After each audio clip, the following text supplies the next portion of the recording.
We're going to turn now to that exclusive new photo of George Zimmerman from the night of the Trayvon Martin shooting. It is raising lots of new questions. ABC's Matt Gutman in Sanford, Florida with all the latest. Good morning, Matt. Hey, good morning, George. This never-before-seen publicly picture seems to support George Zimmerman's assertion that he felt he was locked in some sort of life-and-death struggle with Trayvon Martin that night. And in this picture, you see 2 cuts on the back of Zimmerman's head, blood trickling down. But before we show you this picture, we want to warn you this is a little bit graphic. This photograph, obtained exclusively by ABC News, appears to show the bloodied back of George Zimmerman's head and was apparently taken just moments after the Neighborhood Watch volunteer shot 17-year-old Trayvon Martin on February 26th.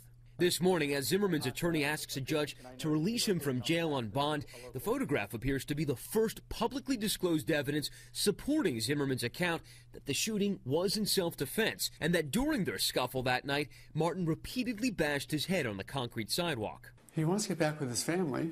He wants to be able to help me. He knows that that's very significant.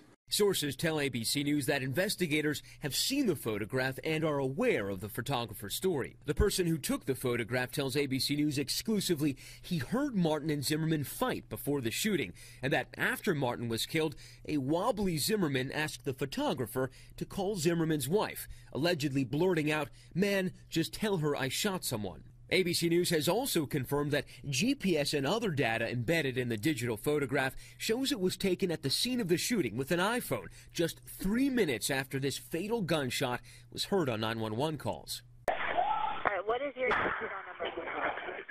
Just this gunshot.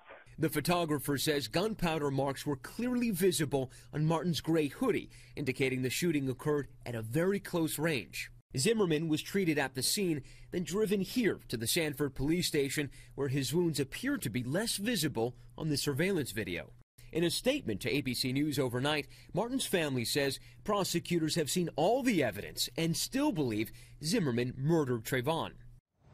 And today, Robin, in the bond hearing in just a couple of hours, the prosecution will likely assert that had George Zimmerman not profiled Trayvon Martin that night, had he not followed him, had he actually listened to the advice of a police dispatcher, there wouldn't have been a fight, there wouldn't have been a bloody head, and there wouldn't have been a death. Robin.